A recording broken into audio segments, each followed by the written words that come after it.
What is up, everybody? Welcome to Sentinels of Liberty. I am your host, Redbeard, and I am grateful for each and every single one of you for joining me this evening. I hope you guys have a great time with this conversation. I hope you learn something. Maybe it gets you, kind of thinking and gets the wheels turning a little bit. But it's a conversation that I feel is definitely worth having. As a matter of fact, I was just talking with my friend Mark from Centerline Systems. Also, a quick plug for you, Mark. If you haven't been to Centerline Systems before, checked out his gear, highly recommend you go check out his gear. He makes really good stuff, and it is made in the United States, actually just basically right up the road for me. So go check out his stuff, really good stuff. And also, this episode brought to you by Raycon. Not really, but if you're ever looking for really good earbuds, though, also recommend those. I just got mine not long ago. Pretty good. So if you're a music junkie or you like just having something distracting, earbuds are something that I've used. So Raycon works pretty good. Just figured I'd also put that shameless plug in there.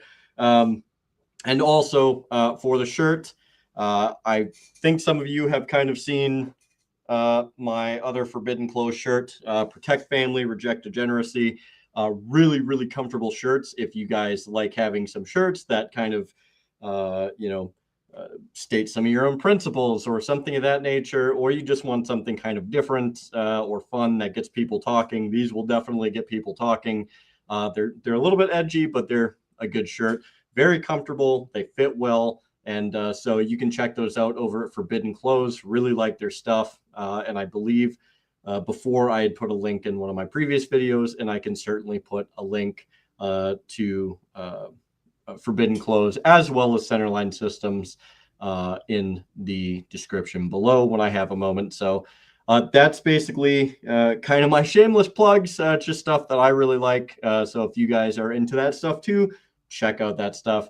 Also, a little bit of house cleaning for this evening. I have something in the works that is going to be pretty big in my mind.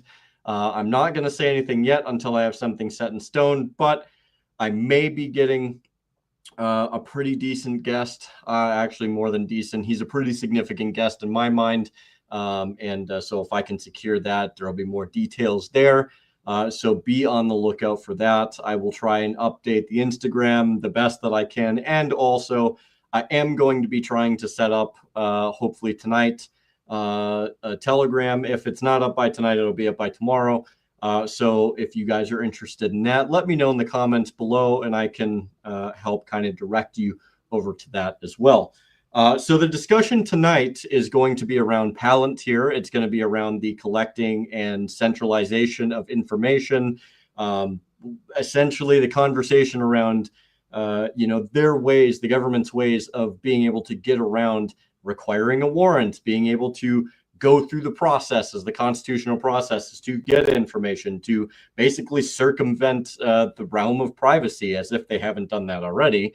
And pretty much the egregious steps that are being taken, at least in my mind, and you are very much left to decide for yourself, of the extent and the distance that they're willing to go to get your information. And one of the first things that I want to start off with tonight, speaking of Palantir, is an article that I saw from Ground News. I like Ground News. They have a wide spread of reporting. They get it from a lot of different areas, and they pretty much allow you to kind of decide, what your takeaway is from that. They just give you a lot of different resources. So I think Ground News works pretty good. For this particular article, it starts off saying, the U.S. Army appoints Palantir, Meta, OpenAI execs as lieutenant colonels. Now, I think this is interesting because it could be a gesture that is made to where there's not really a whole lot of weight there. This was also something that I had talked to Mark about. And Mark, if you want to add kind of your side of it as well, feel free to put that down in the comments below too, because I think it's also worth saying.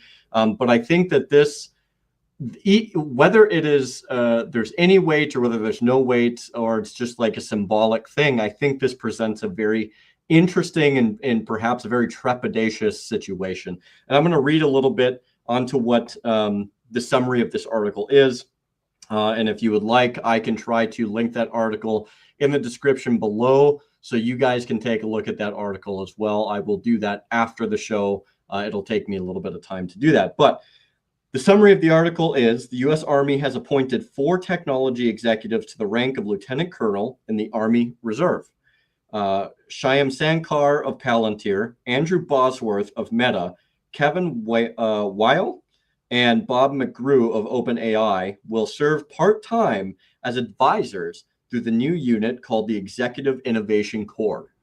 The program aims to integrate private sector tech expertise into military development efforts. Now, any of you that have been around since I've been part of the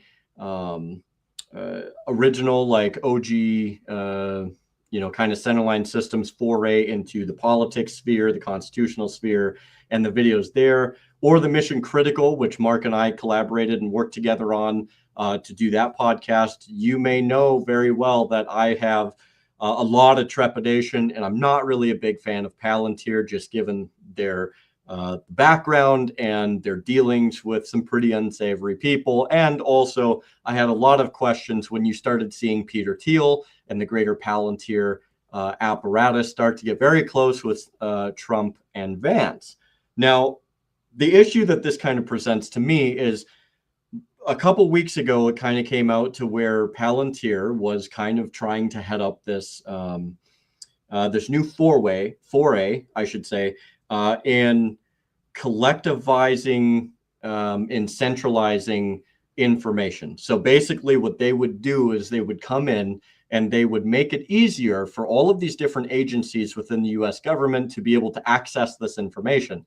Now, for those of you that don't know, to get to get this information that they're trying to access, they do need warrants. These are things that they need warrants for.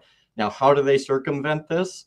Well, your friends over at the MI6, Mossad, or any other friendly or quote unquote friendly intelligence agency, they basically will collect the information on the yous and the me's and all of us, and they will basically go forth and they will sell it or trade it down the line to other individuals that then the US government basically goes and does a deal with them, and they get your information. So it's kind of their way of circumventing the constitutional process. It circumvents your rights, your liberties, and is basically one big massive invasion of privacy.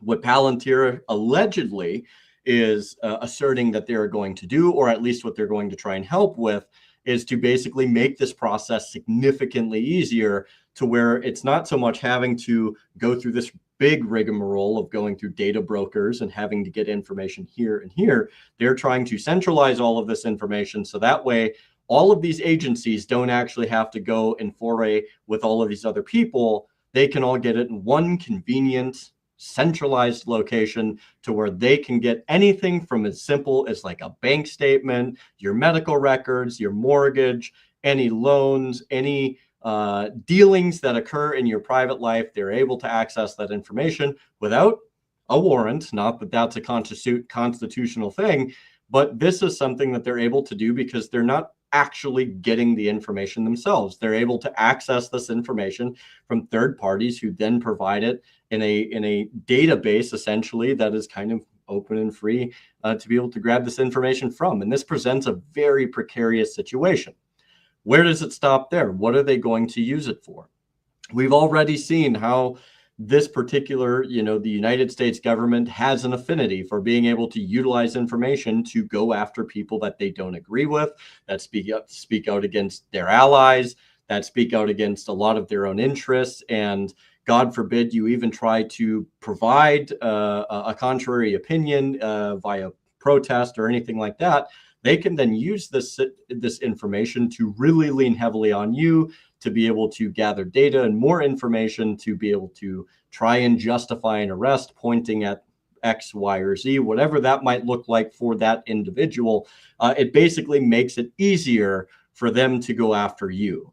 And this is something that is ostensibly a massive invasion of privacy. It's a violation of the Fourth Amendment right, perhaps the Fifth Amendment right, and I believe the Seventh Amendment right. I could be wrong on that, but I'm pretty sure those are the three major ones that we really have to evaluate here. And I think what this sets is a very dangerous precedent, because if they are successful in being able to do this, if they are successful in being able to centralize this, make it so much easier, how far does that go? It's not enough the fact that it's much easier to get this information, but how far are they willing to go, aside from, persecuting people that or arresting people rather that they see as foreign enemies or terrorists? We all know that the weapons that they use, or the means that they use against our perceived enemies, are always eventually turned back on us. For instance, the Patriot Act itself was touted as something that was only for the terrorists, but yet has been invariably and overwhelmingly used amongst, or against rather, the American people. This is a very, very dangerous thing. You'll have people, the naysayers, that just will write this off and say it's not really that big of a deal. This is something that exists. It happens before. They already have your information. That is not an excuse.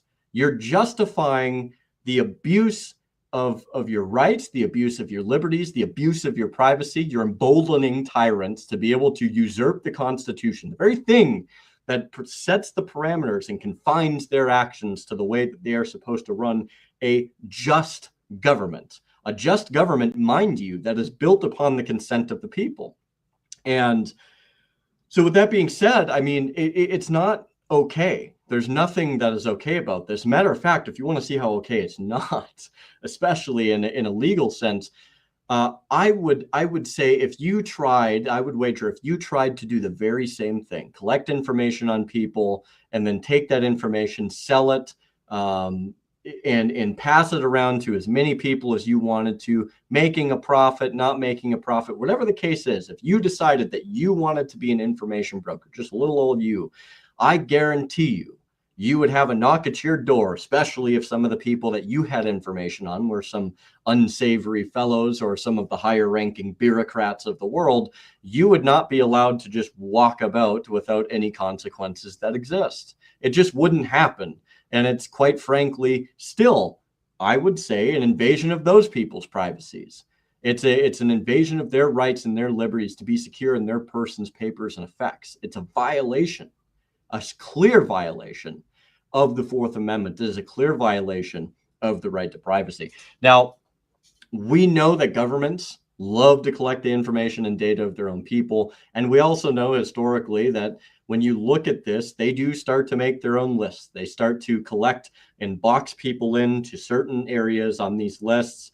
We had the lists of the 2000s and the 2010s of who was and who wasn't a domestic terrorist and what that was. I mean, you saw everything from people who just simply wanted more constitutional government to people who, showed up at, I'll even say it, people who showed up at PTA meetings. And the fact that the FBI wanted to have their agents to go surveil a parking lot. And for those of you that remember this, yes, this was a thing, to go surveil the parking lot by to see the parents' vehicles, write down their license plate numbers, and start to collect the information on people who were talking out against the school board system. And we started to see these types of things really, really ramp up going into the 2020s. I mean, I don't know that I really have to get that much more into it to really get you guys to see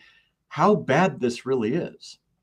And again, I want to emphasize it doesn't justify it. It's not okay. It doesn't make it okay. The fact that they have been doing this through other means. They've just been doing it without having really a good workaround. They've been caught before doing this. This is just going to provide a little extra cover and a little more buffer room for them to say, oh, well, we didn't technically get this information without a warrant. It was just something that existed out there. The realm of tyranny and usurpation that is going to come from something like this, if we start to see a built-up apparatus, is extremely detrimental. It is very detrimental. I mean, we're talking in so much as being able to have a full-fledged profile, like a fully fleshed out profile, way more than what we have today on you, on me, on everybody else in this country. Everybody's going to have a fully built out profile. And that is a problem, because that means that they have the ability to really hone in, to get specific, and really dig deep in the people that they're going to go after, which means it's going to be, it does complicate the fact that if you want to go to a protest for something that you oppose, say, for instance, you're not for the war in Iran, well, with an apparatus like this, if you go to a protest, guess what? It's going to make it much easier for them to identify you, to find you, to know exactly what your transactions are, what you've paid for, what you haven't paid for. And it's all in one cozy little centralized location, to where the idea of a warrant just doesn't exist. Now, I think you guys can all kind of figure out how that plays out and why that's bad.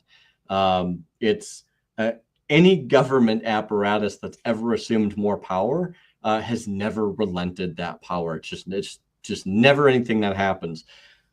The other side of this that I think is in some cases more nefarious is, I want to talk about this, is the marriage, the almost very obvious.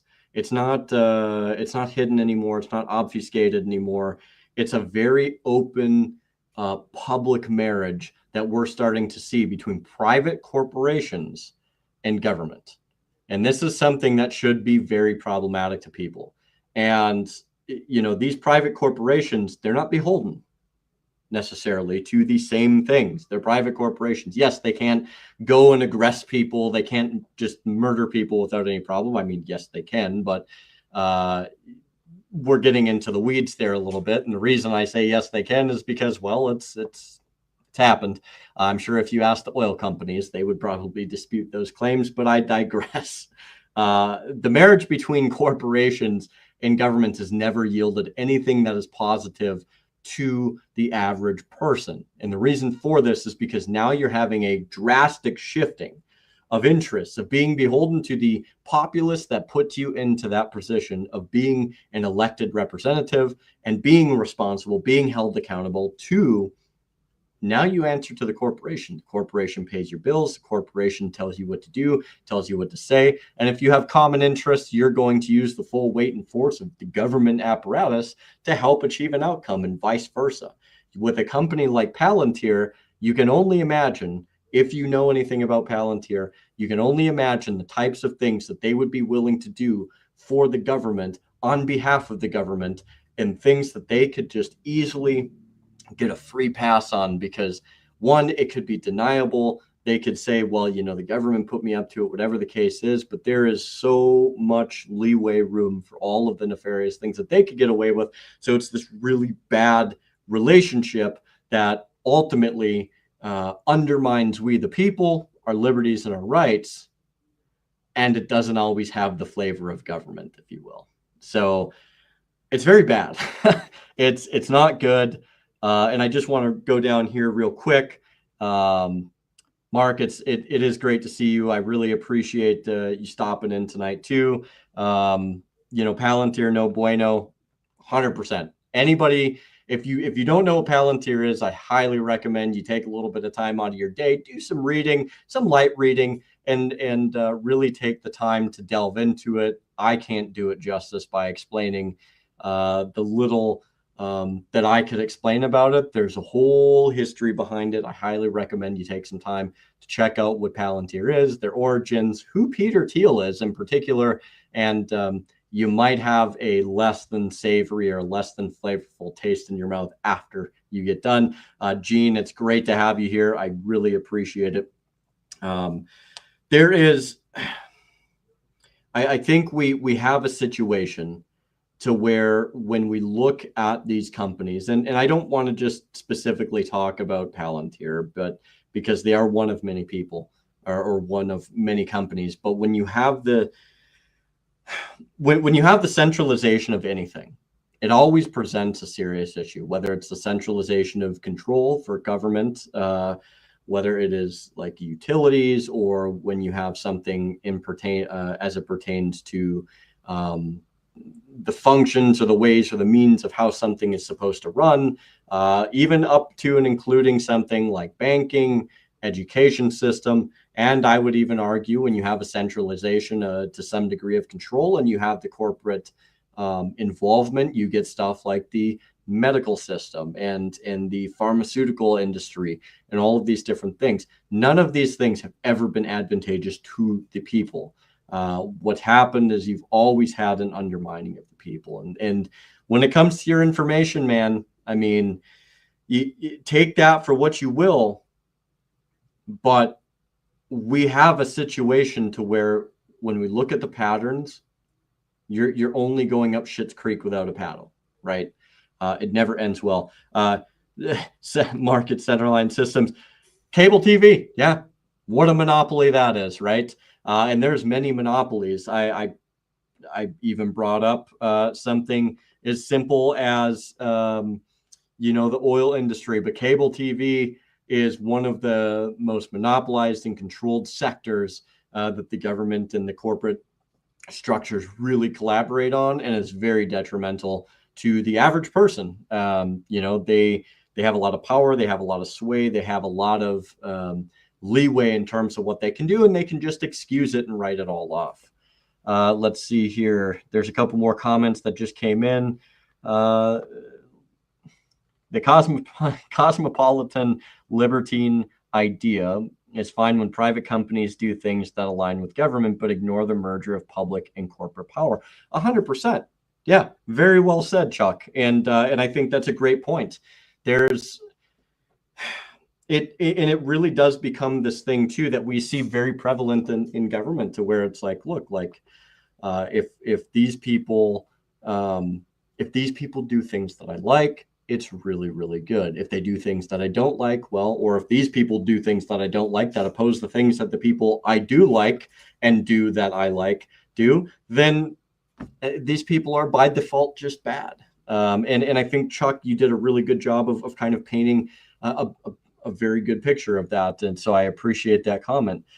Gene also brings up mobile phones. Yeah, I mean, if you look at telecommunications and you look at communication in general, and you look at the amount of control, I mean, it's just becoming more and more monopolized by the day. I mean, even if you want to go into something such as like land development, real estate, the sale and the purchase of land and turning that land into certain things. I mean, if you just look at something as simple as how much land the federal government has, for instance, I mean, it's far outside the jurisdiction that they're even constitutionally allotted to have. They're not even supposed to have as much land as they are.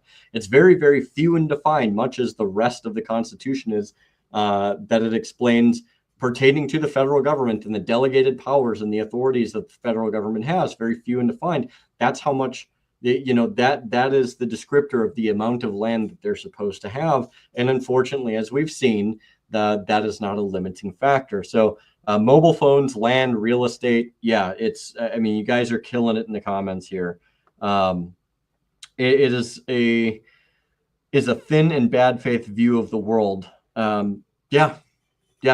Very much. There's a lot of very problematic things that really comes from the merging of the corporate apparatus to the government apparatus, and it really becomes a situation to where, and I know I've said this already, but where you can kind of walk away or excuse the usurpation or the working around of rights and working around of the parameters of the Constitution. I mean, look, in the end of the day, if we want some of these things to get fixed, if we want some of these things to get better, we have to step back and take an honest look at what's going on.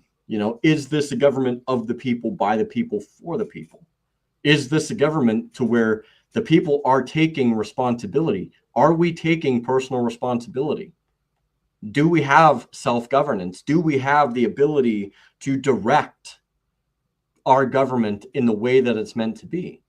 And if we don't have it at the federal level, more importantly, do we have it at the local and state levels?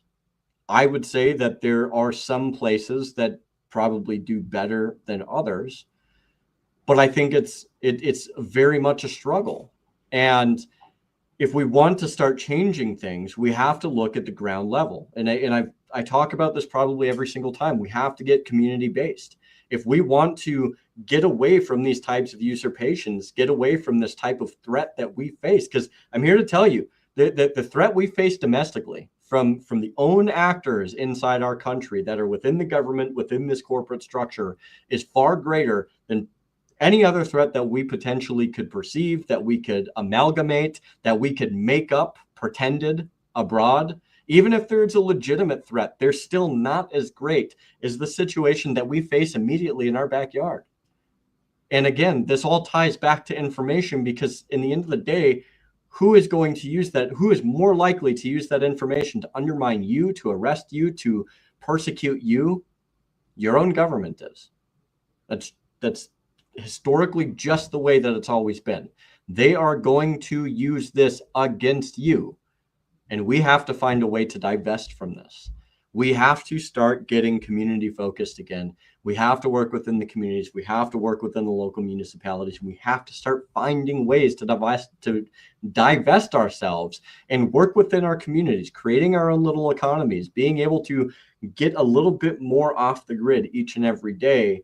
So that way we can mitigate the amount of exposure our information has. So we can mitigate the trepidatious foray into the wider, more unsecure realm that we exist in today. Because right now, I mean, they pretty much determine the way that we do things. And by remaining in this situation as it exists now, we are not going to get away from that until we start to get together, formulate plans, and divest. This is one of the only solutions that I can think of. And it may not be the best one, but it is a solution potentially that other people could build off of. So I think that's something worth noting. Let's see here. Land, and now they are selling what isn't theirs to sell. Absolutely. And it's amazing because we can take that exactly into your personal information. They're selling things that, you know, really is not their business. It's not theirs to sell. It's your personal information. I think one of the biggest hitches that we all get caught up into is the end user license agreements. If you don't accept this, then you can't do the services. If you don't, you know, consent to the idea that, you know, there is the potential to get your information sold to second, third, fourth, fifth parties, if you will, for the distribution of your information, then you really, they've made it to a point to where if you don't accept that end user license agreement, you really can't use anything. So again, that's where we have to divest. We have to start setting up our own systems that circumvent this absolute garbage situation and be able to make it more palatable for the end user, that is user friendly, that's privacy friendly. And I think there's some platforms that are out there that want to do that, but I think they get stuck kind of in the middle and not really knowing how to get past or bypass certain things. So it's not that there aren't people that are trying. It's just, it's a very difficult and trepidatious journey, but I think we have to continue pushing forward to see if we can make that breakthrough that we need to preserve our information. So I do like that, Mark. That's a great point, because I mean, if they're selling land that isn't theirs, you can sure as heck bet your bottom dollar that they are using your information and usurping your privacy in the very same fashion. So, Gene, like getting your children to snitch on you in the Second World War, to the book 1984. Control is the aim. Control is always the aim of governments, invariably. Especially when you have democracies. Democracies are always going to end up in a complete despotism. Washington knew this, and many of our other founders fundamentally understood this point too, which is why we were not founded as a democracy, but rather a constitutional republic, or a republic that Franklin said, if you can keep it. And I would say that we have not been the best stewards of keeping our republic, because we have outsourced that responsibility to people that we elect to represent and then provide no oversight, no ramifications, no recourse or consequences whatsoever when they become disposed of their positions. So yeah, control is ultimately the aim, and especially when it comes down to information, the way that they use information, they will use that information to control the outcome by leveraging that information against you to make you do things that otherwise rational people may or may not do, right?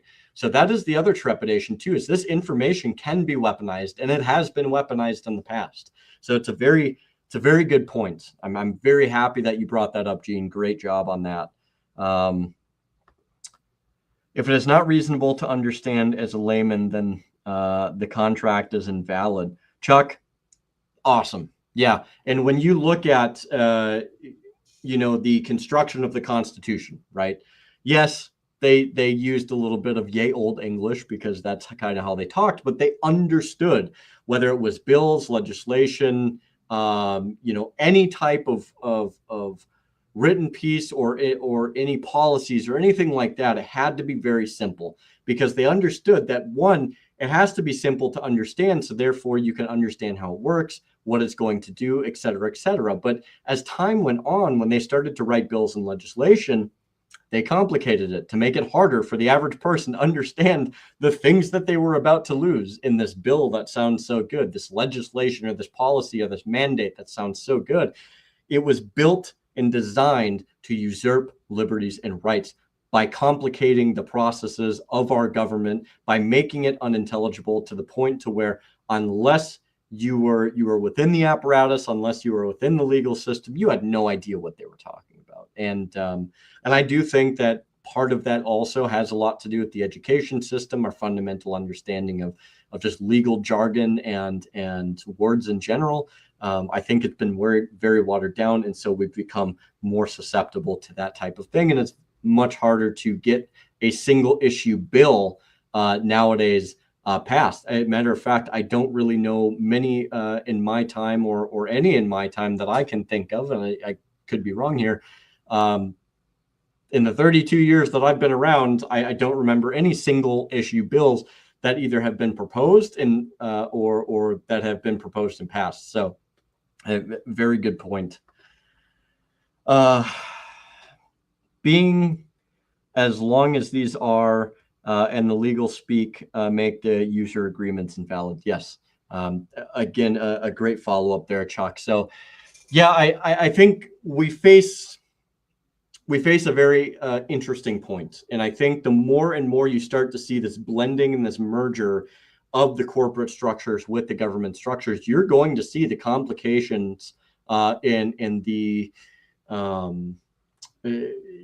the more intricate speech, if you will, introduced. Because what you're going to have is these corporate companies are going to be like, okay, like you're doing these things, but in order to kind of get away with this, you have to get a little bit more technical, a little bit more legal in your jargon, the way that you present things. So let's complicate this a little bit more. So you know what we're saying, we know what you're saying, but this is how we kind of get around it. Because if they don't understand it, then you can explain it to them however you want to, because they're not going to understand the base meaning of what that contract is. It invalidates it, very much like Chuck said, because look, if there's not a fundamental understanding of what's being said by both parties, then it presents an issue to the point to where it's like, well, I mean, if I don't understand what's being said here, well, then it's one of those things to where it's hardly agreeable. No rational person, no person of any sense is going to agree to something that they don't fundamentally understand, especially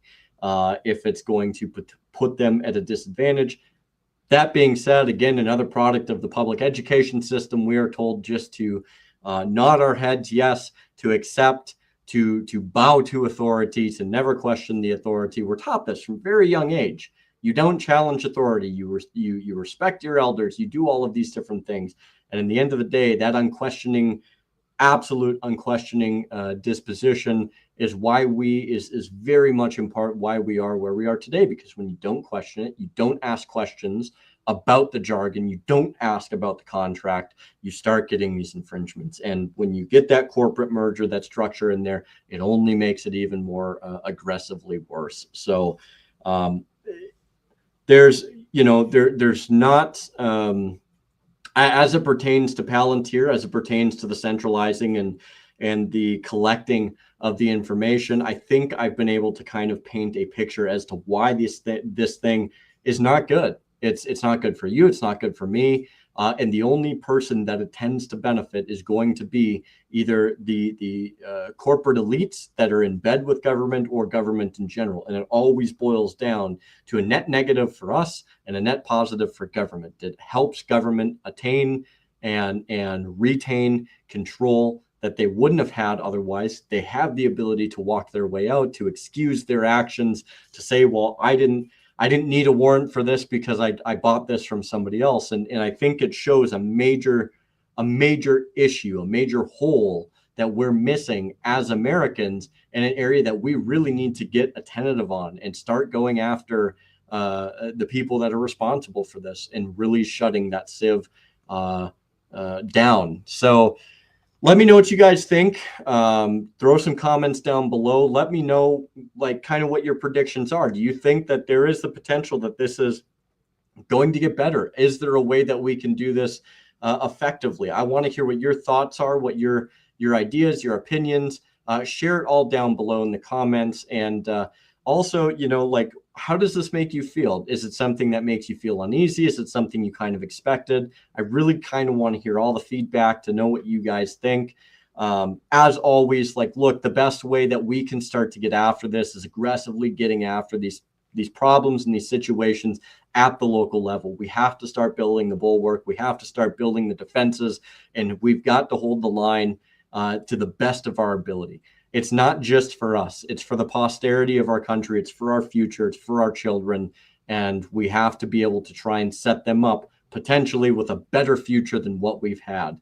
And this has never been more important than ever before in our history. There's not one politician. There's not one bureaucrat. There's not one representative that can do for you what you need to do for yourself. We the people, are responsible for maintaining and being stewards of our constitutional republic, of our country, of maintaining our republic in general. We are responsible. We are an integral part of maintaining order, of maintaining constitutionality, and maintaining our rights and liberties. Without us as being part of that pivotal piece, well, we won't have to worry about these issues anymore, because there won't be an issue that we'd be able to contest further down the road. So you are part of the solution. Learn, get educated, get activated, get out there and be the difference that you want to be, because we can't do it without you. We have to do this one day at a time, one step at a time, and we have to do it from the community level. So with that being said, I hope you guys enjoyed this. I know this one was a little bit shorter than usual. I hope you got something out of it. I will do the best I can to update and put down the links in the description below. I'll try to do my best to get those in tonight. If not by tonight, it will be by end of day tomorrow. So check those out when I throw those down below. Let me know what your thoughts are. And as always, if you have suggestions for topics or things that you would like me to cover or go over, put those down in the comments below. I will do the best that I can to allot a time and a date for me to go over those, either by myself or with the guest. I hope you guys have a great rest of your evening. Thank you for stopping in. God bless you, and go in liberty. Take care.